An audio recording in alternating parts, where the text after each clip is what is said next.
Also now bring in our guests. We have senior journalist Sanjeev Shrivastava now joining us on the broadcast. We'll shortly be joined by the other guests as well. Sanjeev, good morning. Good to have you with us here on CNN News 18.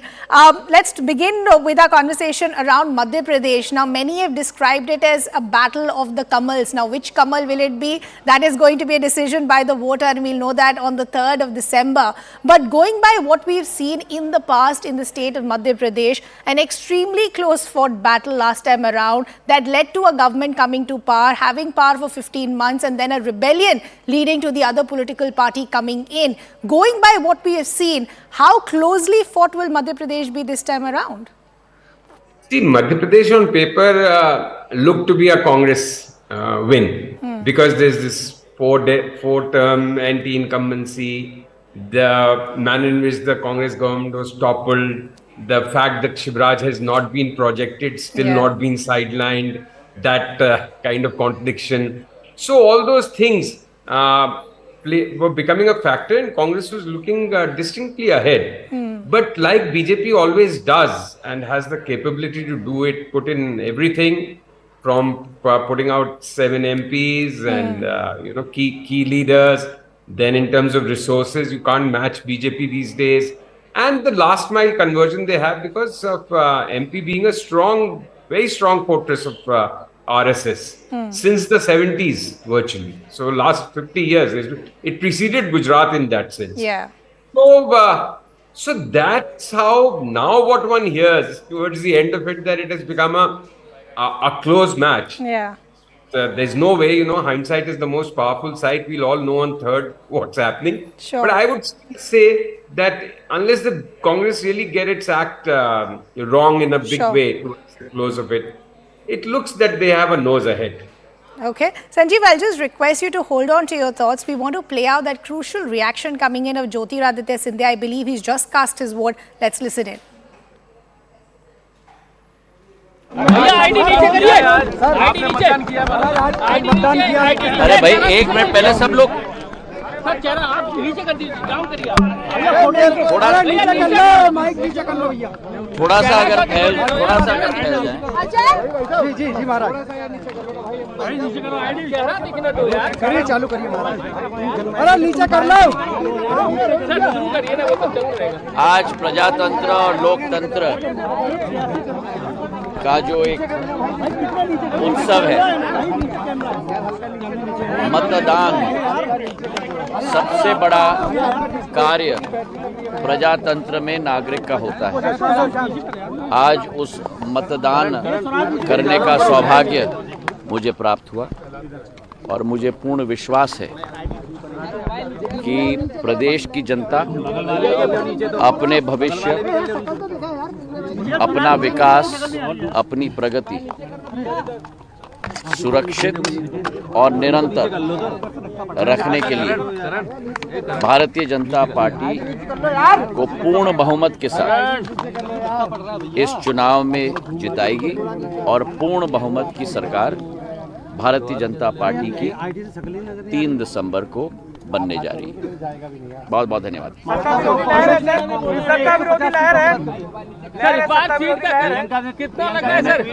मैंने कहा है पूर्ण बहुमत की सरकार हमारी बनेगी। मैंने सदैव कहा है मैं ज्योतिष नहीं हूँ, मैं सीट्स का नंबर कभी नहीं देता, लेकिन पूर्ण बहुमत की सरकार भारतीय जनता पार्टी की अवश्य जनता के आशीर्वाद के साथ ही बनने जा रही है। पार्टी बदल गई सर, जिम्मेदारी वही है। जिम्मेदारी मध्य प्रदेश के नागरिक के रूप में है। विकास और प्रगति के सफर को सुनिश्चित करने का ही है और मुझे पूर्ण विश्वास है कि प्रधानमंत्री नरेंद्र मोदी जी के नेतृत्व में डबल इंजन की सरकार पूर्ण रूप से मध्य प्रदेश को एक नई विकास और प्रगति की उड़ान पर सुनिश्चित ले जाएगी।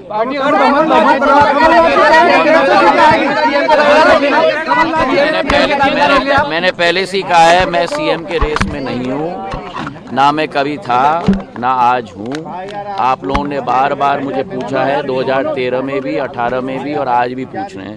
तीनों बार मैंने कहा है कि मैं सीएम के रेस में नहीं हूँ।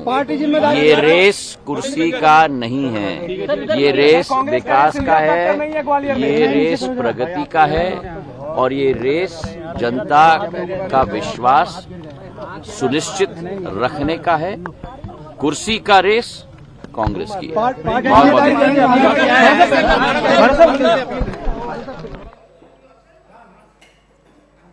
Very crucial reaction there coming in from the Union Minister Jyotiraditya Scindia. This after he's just cast his vote. Two crucial things that he's gone on to say. One, extremely confident that the BJP in fact will retain power as far as the state of Madhya Pradesh is concerned. He's also gone on to say that I am not in the run as far as the chief ministerial position is concerned. The media has asked me this in 2013 and 2018 and even in 2023 I'm going to say exactly this. My focus is only the work that I'm doing on the ground and the rest is left for the voters. Let's continue the conversation with our guest, senior journalist Sanjeev Srivastava continues to be with us. Sanjeev, taking on from what you were saying a short while ago, which is that it looked like in the initial months that the Congress was in the lead and then the BJP brought down its entire might and now it's possibly going to go down to the wire. Speaking specifically as far as Shivraj Singh Chauhan is concerned, now many have gone on to say that this announcement of the Ladli Behna scheme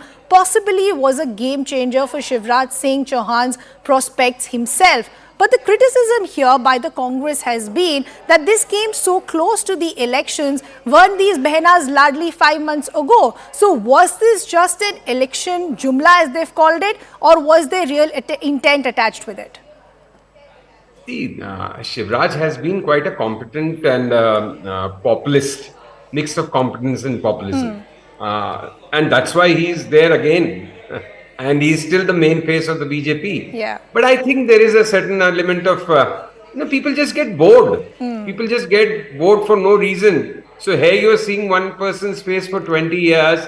And so people have that fatigue. It's a boredom. It's that little bit of yearning for change. So all of those factors are the reason why I think that maybe the Congress has a nose ahead, but we'll know the real answer only on the 3rd. And as far as these Ladli Behna Yojana, you're saying, yes, it's a very popular scheme, but then that's also on the eve of elections, politicians have this habit of coming out with schemes. They have been doing good work rather than consolidating on them and trumpeting about them in the election that this is what we have done. They always come out with these last-minute big-ticket announcements. The same thing is happening in Rajasthan. I think a couple of schemes were also announced in Chhattisgarh, Telangana as well. So that's also a set pattern.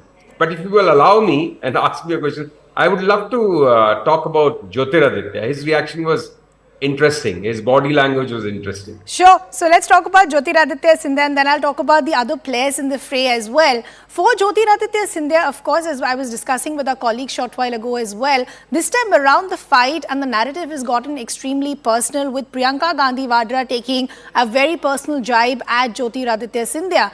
Even for Jyotiraditya Scindia himself, we've seen him almost be on the ground for the last few weeks, last few months, which also shows the kind of pressure on him to prove that he was worthy enough to be part of the BJP. So you can actually write a thesis on Jyotiraditya Scindia and his kind of politics. So first in the Priyanka comment, see, remember Jyotiraditya and his father Madhav Rao were amongst those very few people who had an inside track, almost complete access to the Gandhi family. True. So it was seen as a personal betrayal, and of course Jyotiraditya must have seen it as a personal betrayal of other kind. Sure. That why was he not given his due in 2018? So that kind of explains the personal remarks of each other. But more than that, I think Jyotiraditya has had the toughest 5 years. Because he was waiting for his turn. He didn't get his due. I remember meeting him soon after 2018 Congress government was sworn in. And if you remember, he was offered the deputy chief minister's post and he declined. And we did talk about that. And he was very confident that he took the right decision in declining the deputy CM's post. Yeah. Look what happened to Sachin Pilot in Rajasthan, who accepted it. True. So there was, but having crossed over, he had to face this big charge of being a turncoat. Then, having gone to BJP, it took him time to settle down there. He Because was